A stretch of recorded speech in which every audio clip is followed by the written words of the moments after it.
Hello everyone, welcome to my channel Just Mentor. आजको भिडियोमा हामीहरू nature, scope and importance of जुरिस्प्रुडेन्सको बारेमा डिस्कस गर्छौं। सुरु गरौँ। जुरिस्प्रुडेन्स क्याबेज जस्तो हुन्छ। क्याबेज जसलाई हामी बन्दगोबी या पत्तागोबी पनि भन्छौं। जसरी क्याबेजमा कति धेरै लेयर्सहरू हुन्छ हैन, एउटा लेयर चाहिँ हटाए भने अर्को लेयर्स आउँछ, अर्को पछि अर्को लेयर्स आउँछ। त्यसरी नै जुरिस्प्रुडेन्स पनि अनेकौं लेयरहरूबाट चाहिँ कम्पोज भएको छ। त्यो लेयरहरू स्कुल्सको, ट्रेन्ड्सको, एप्रोचेसहरूको लेयरबाट कम्पोज भएको हुन्छ जुरिस्प्रुडेन्स हैन।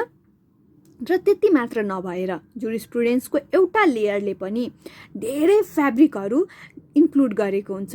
त्यो एउटा लेयरमा पनि धेरै फ्याब्रिकहरू हुन्छ। जस्तै एक्जाम्पलको रूपमा एनालाइटिकल स्कुलमा मात्रै पनि हन्ड्रेड्स अफ कन्ट्रिब्युटरहरू छन्, फिलोसफरहरू छन् हैन।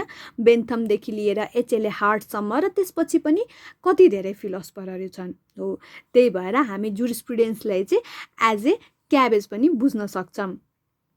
त्यस्तै जुरिस्प्रुडेन्सको अब अर्को नेचरहरू हेरौँ। जुरिस्प्रुडेन्स न त प्रोसिडुरल सब्जेक्ट छ न त सब्स्टेन्टिभ सब्जेक्ट छ हैन। यो एउटा मेन स्ट्रिम अफ होल लको मेन स्ट्रिम हो, एउटा पिलर जस्तो हो हैन, एउटा पिलर जस्तो हो, एउटा स्तम्भ जस्तो हो हैन, जसबाट डिफ्रेन्ट लजहरू ओरिजिनेट हुन्छ हैन। जुरिस्प्रुडेन्स डाइनामिक सब्जेक्ट हो विथ नो लिमिटेसन। यसको कुनै लिमिटेसन छैन। अब डाइनामिक सब्जेक्ट कसरी हो भनेपछि जुरिस्प्रुडेन्समा लको स्टडिज गरिन्छ। हामी सबैजनालाई थाहा छ कम्प्लेक्सिटी कहाँ लाइज हुन्छ भने चाहिँ त्यसको मेथड, टेक्निक, एप्रोचेस अफ स्टडीमा हैन। अब आजभन्दा 50 वर्ष अगाडि ललाई जसरी डिफाइन गरियो, 100 इयर्स एगो जसरी ललाई डिफाइन गरियो, त्यसरी नै अहिले डिफाइन गर्ने हो भने त्यो त प्र्याक्टिकल हुँदैन, त्यो एप्लिकेबल हुँदैन नि। सिचुएसन बदलियो, सोसाइटी बदलियो, मान्छेको भ्यालुजहरू बदलियो, त्यो बदलिन साथै त लमा पनि चेन्ज आउँछ, किनभने लको नेचर नै फरवर्ड लुकिङ हुन्छ हैन। अब अहिलेको एक्जाम्पल लिउँ। टेक्नोलोजी कति भास्टली डेभलप भइरहेछ। त्यो टेक्नोलोजी डेभलप भइरहेछ, मान्छेको बिहेभियरमा पनि चेन्जेस आइरहेको छ हैन। र बिहेभियरमा चेन्जेस आयो भने त्यसले ललाई पनि इन्फ्लुएन्स गर्छ, किनभने लको काम नै हो ह्युमन बिहेभियरलाई रेगुलेट गर्ने सोसाइटीमा हैन। त्यस्तो भइसकेपछि त लमा पनि अभियसली चेन्ज आउँछ। अब अहिले ई गभर्नेन्सको कुराहरू हैन, इलेक्ट्रोनिक ट्रान्जेक्सनको कुराहरू, डिजिटल इभिडेन्सेसको कुराहरू हैन, अनलाइन सबमिसन अफ कम्प्लेन्टको कुराहरू, यो सबै कुराहरू त नयाँ छ नि हैन। तर यो सबै नयाँ भयो, भर्खरै आएको कुरा हो, त्यही पनि यो सबै इन्क्लुड हुन्छ जुरिस्प्रुडेन्समा हैन। यो सबै जुरिस्प्रुडेन्स रिलेटेडै कुरा हो, सबै जुरिस्प्रुडेन्समा इन्क्लुड हुन्छ। हो, त्यसरी नै त्यो पहिला जस्तो थियो, अहिले टेक्नोलोजी डेभलप भयो, अहिले फेरि नयाँ कुराहरू थपियो। आजबाट फेरि 20 वर्षपछि, 50 वर्षपछि फेरि अर्को नयाँ कुराहरू आउँछ। त्यति बेलाको मान्छेहरूको सोच छुट्टै हुन्छ, तिनीहरूको भ्यालु छुट्टै हुन्छ, तिनीहरूको बिहेभियर, तिनीहरूको निड छुट्टै हुन्छ। र त्यति बेला जब चेन्ज हुन्छ सिचुएसन, त्यति बेला जुन नयाँ लजहरूको डिमान्ड हुन्छ त्यो सबै फेरि इन्क्लुड हुन्छ त्यही जुरिस्प्रुडेन्समा। त्यही भएर यो डाइनामिक सब्जेक्ट छ, यसको लिमिटेसन छैन। जसरी सिचुएसन चेन्ज हुन्छ, मान्छेको बिहेभियर चेन्ज हुन्छ, सोसाइटी चेन्ज हुन्छ, त्यसरी नै यसमा पनि चेन्जेसहरू आउँछ। यो पनि ग्रेजुअली डेभलप्ड हुँदै जान्छ। जुरिस्प्रुडेन्सको अर्को नेचर भनेको यो इन्टरडिसिप्लिनरी छ एज वेल एज अटोनोमी। अब यो दुइटै किन भनिएको हो त? पहिला इन्टरडिसिप्लिनरी बुझौँ। ललाई आइसोलेटेड गरेर हेर्न सकिँदैन हैन। ललाई एज ए ल मात्र आइसोलेटेड गरेर हेर्न सकिँदैन। यो लिङ्क भएको हुन्छ अरू धेरै कुराहरूसँग।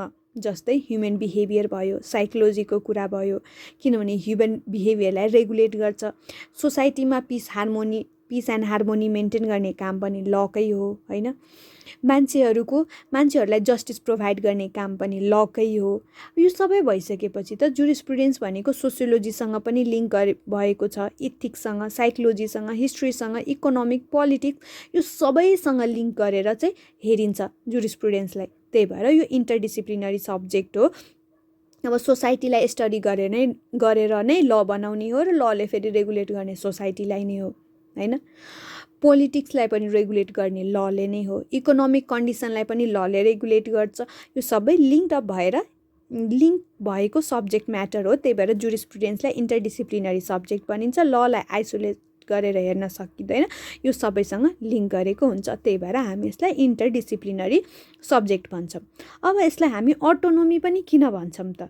यो चाहिँ एनालाइटिकल स्कुलको कारणले, किनभने एनालाइटिकल स्कुलले के भन्छ भने ल आफैमा सफिसियन्ट छ, होइन, यसलाई चाहिँ अरू कुरासँग लिङ्क गर्न जरुरत छैन। जस्तै एनालाइटिकल स्कुलले चाहिँ डिनाइ गर्यो morality, justice, liberty, right, custom, politics, यो सबै कन्सेप्टलाई चाहिँ डिनाइ गर्यो इन द सेन्स कि लसँग रिलेट गरेर चाहिँ हेरेन यसलाई चाहिँ, होइन। ल आफैमा सफिसियन्ट छ भन्यो। केल्सनको प्योर थ्योरी अफ लले पनि त्यही भन्यो, होइन, कि ल आफैमा सफिसियन्ट छ। यसलाई कुनै कसैसँग अरू सब्जेक्ट म्याटरहरूसँग चाहिँ लिङ्क गरेर हेरेर त्यसलाई कन्टामिनेट गर्न चाहिँ जरुरी छैन भनेर चाहिँ एनालाइटिकल स्कुलको कन्ट्रिब्युटरहरूले भन्छन्। त्यही भएर पनि यसलाई अटोनोमी पनि भनिन्छ। अब यो तपाईँहरूको हातमा हो कि त्यसलाई तपाईँहरूले कसरी लेख्नुहुन्छ। लेख्नलाई यो दुइटै लेख्दा पनि हुन्छ, तर जस्टिफाई गर्नुपर्ने हुन्छ हामीले, होइन, लेखेर मात्र हुँदैन, त्यसलाई जस्टिफाई गर्नुपर्ने हुन्छ। जेनरल वेमा हेर्ने हो भने इन्टरडिसिप्लिनरी सब्जेक्ट मात्रै भन्दा पनि हुन्छ, तर एज वेल एज अटोनोमी भन्ने हो भने एनालाइटिकल स्कुलले भनेको कुरा चाहिँ भन्नुपर्छ कि यसले चाहिँ बाँकी सबै कुरासँग छुट्याएर ललाई हेरेको छ, ल आफैमा सफिसियन्ट छ भनेर भनेको छ। त्यस्तै अर्को नेचर छ, यो ट्रान्सनेसनल नेचरको हुन्छ। यसको कुनै बााउन्ड्री हुँदैन, यसलाई चाहिँ बााउन्ड्रीमा लिमिट गर्न सकिँदैन। जस्तै कि अब ल छ, नेपालको ल छ, कन्स्टिट्युसन छ नेपालको भनेपछि त त्यो नेपालभित्र मात्र लागू हुन्छ, इन्डियाको कन्स्टिट्युसन इन्डियाभित्र मात्र लागू हुन्छ। तर जुरिस्प्रुडेन्स नेचर भनेको चाहिँ ट्रान्सनेसनल हुन्छ। यो चाहिँ हरेक ठाउँमा, होइन, वर्ल्डको हरेक स्टेटमा चाहिँ एप्लिकेबल हुन्छ। यसको कुनै लिमिटेसन छैन, उसको कुनै बााउन्ड्री हुँदैन। अर्को छ, it studies about the fundamental issues of ल, होइन, जस अन्तर्गत nature, authority, legality, efficacy, quality, popularity of ल सबै कुरालाई चाहिँ इन्क्लुड गर्छ, होइन। त्यसको साथै ल रिलेटेड अरू कुराहरू जस्तै सभरेनिटी, जुडिसियरी, रोल अफ अफिसियल्स, यो सबै चाहिँ जुरिस्प्रुडेन्सको स्कोप अन्तर्गतै आउँछ र जुरिस्प्रुडेन्सले यो सबैको बारेमा स्टडी गर्छ, होइन। त्यसपछि अर्को नेचर चाहिँ यो प्र्याक्टिकल नेचरको हुन्छ अर टेक्निकल नेचरको हुन्छ, किनभने यो थ्योरीमा मात्र बेस्ड नभएर यसले रियल प्रब्लमहरूलाई पनि सल्भ गर्ने काम गर्छ, होइन। ह्युमन सोसाइटीमा आउने प्रब्लमहरूलाई सल्भ गर्छ, त्यसमा हेल्प गर्छ। त्यति मात्र नभएर लमा यदि कुनै किसिमको कम्प्लेक्सिटी छ, होइन, टेक्निकल प्रब्लमहरू छ जहाँ क्ल्यारिटीको आवश्यकता छ, होइन, जसको सल्युसन चाहिएको छ, त्यो सबैलाई सल्युसन प्रोभाइड गर्ने काम पनि जुरिस्प्रुडेन्सले गर्छ। त्यही भएर यसलाई चाहिँ प्र्याक्टिकल नेचरको छ भन्न पनि हामीले भन्छौँ। अब यति भइसकेपछि नेचर सक्यो, होइन। अब हामी कुरा गर्छौँ स्कोप अफ जुरिस्प्रुडेन्सको बारेमा। अब जुरिस्प्रुडेन्सको स्कोप चाहिँ एकदम वाइड छ पनि, र समयको हिसाबले जसरी समय बित्दै गइरहेको छ यसको स्कोप चाहिँ झन् बढी वाइड भइरहेको छ। जुरिस्प्रुडेन्सले लको बारेमा त स्टडी गर्छ, होइन, ल रिलेटेड हरेक कुरालाई चाहिँ जुरिस्प्रुडेन्सले स्टडी गर्छ, जस्तै सोर्सेस अफ ल, प्रिन्सिपल अफ ल, नेचर अफ ल, एक्सेट्रा। त्यसको साथसाथै लको रिलेसनसिप जुन अर्को सब्जेक्टहरूसँग छ तिनीहरूको पनि स्टडी गर्छ जुरिस्प्रुडेन्सले, होइन। लसँग लिङ्क गरेरै गर्छ, तर गर्न त गर्छ। त्यही भएर पनि जुरिस्प्रुडेन्सको स्कोप अझै धेरै वाइड हुन जान्छ, होइन। जस्तै politics, economics, sociology, history, religion, morality, यो सबैको स्टडी गर्छ लसँग रिलेट गरेर। त्यसको रिलेसनसिपलाई चाहिँ लको रिलेसनसिपलाई यो सबै सब्जेक्टसँग चाहिँ स्टडी गर्छ। त्यसको साथसाथै इम्प्लिमेन्टेसन अफ ल, इन्टरप्रिटेसन अफ ल, इम्प्रुभमेन्ट अफ लले जस्टिस कसरी प्रोभाइड गर्छ, त्यो सबै कुराहरू पनि जुरिस्प्रुडेन्समा इन्क्लुड हुन्छ। यो सबै जुरिस्प्रुडेन्सको स्कोपभित्रै आउँछ, होइन। अब यति सबै भइसकेपछि चाहिँ अब हामी हेरौँ कि जस्टिस पी.बी. मुखर्जीले चाहिँ के भनेका छन् स्कोपको बारेमा।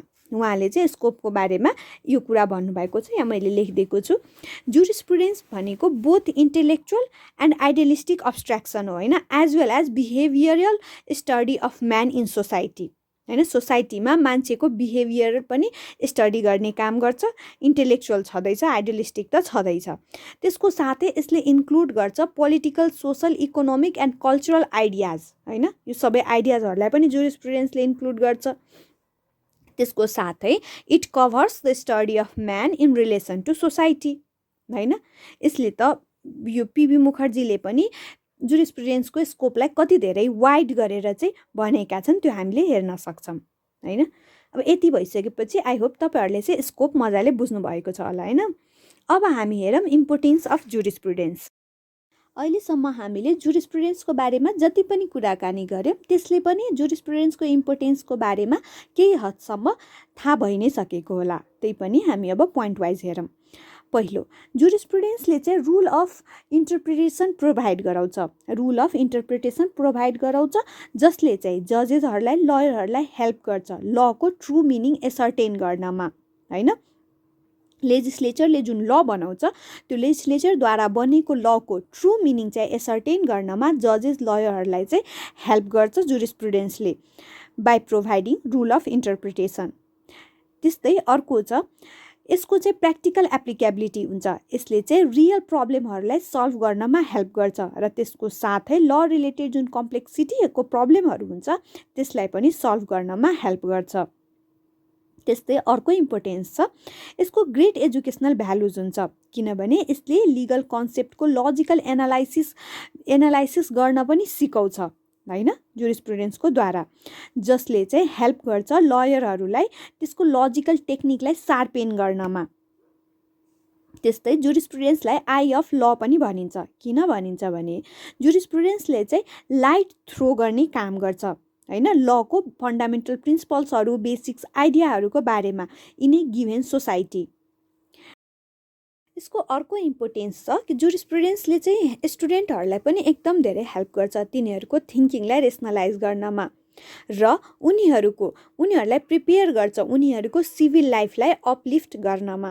त्यस्तै गरी यो लेजिस्लेचरहरूको लागि पनि एकदमै धेरै हेल्पफुल हुन्छ। लेजिस्लेचरहरूलाई को लागि हेल्पफुल हुन्छ र लेजिस्लेचरको मेन काम भनेको चाहिँ ल मेकिङ हो हैन, हामीलाई थाहा नै छ हो। त्यो प्रोसेस अफ ल मेकिङमा पनि जुरिस्प्रुडेन्सले चाहिँ एकदमै क्रुसियल रोल प्ले गर्छ र लेजिस्लेचरलाई एकदमै धेरै हेल्प गर्छ। त्यस्तै गरी यसले चाहिँ पोलिटिकल राइट र सिभिल राइटको बारेमा पनि कुरा गर्छ र त्यसको साथै स्टेटहरूले हैन या सिस्टमले चाहिँ यो दुईटैलाई हैन पोलिटिकल राइट र लिगल राइटमा चाहिँ ब्यालेन्स कसरी मिलाएर हिँड्न सकिन्छ, कसरी ब्यालेन्स चाहिँ मेन्टेन गर्न सकिन्छ त्यसको बारेमा पनि जुरिस्प्रुडेन्सले कुरा गर्छ हैन। त्यसको साथै अब हामी लास्ट पोइन्टमा पुगिसक्यौँ। जुरिस्प्रुडेन्सलाई चाहिँ बेसिकली चाहिँ ग्रामर अफ ल भनिन्छ जसले चाहिँ मान्छेहरूलाई हेल्प गर्छ लको ल्याङ्ग्वेजलाई बुझ्नमा, लको ग्रामरलाई बुझ्नमा चाहिँ जुरिस्प्रुडेन्सले एकदमै धेरै हेल्प गर्छ हैन। यति भइसकेपछि इम्पोर्टेन्स पनि भयो। यति इम्पोर्टेन्स चाहिँ सफिसियन्ट हुन्छ एक्जाममा लेख्नको लागि। अब अर्को छ स्कुल्स अफ जुरिस्प्रुडेन्स। 6वटा स्कुल अफ जुरिस्प्रुडेन्स हामीहरूले पढ्नुपर्ने हुन्छ। Natural school, analytical school, historical school, realistic school, sociological school and socialistic school. यो 6वटा स्कुल चाहिँ हामी अब अगाडिको भिडियोजहरूमा 1 बाई 1 स्कुलहरू सबै पढ्छौँ हैन। अब आजको लागि यति गरौँ। आई होप तपाईँहरूको लागि यो भिडियो हेल्पफुल भएको होला, युजफुल भएको होला। यदि भिडियो मन पर्यो भने प्लिज भिडियोलाई लाइक गरिदिनु होला, च्यानललाई सब्सक्राइब गरिदिनु होला। अर्को भिडियोमा अर्को टपिक लिएर हामी फेरि भेट्नेछौँ। Thank you for watching. Bye bye, take care.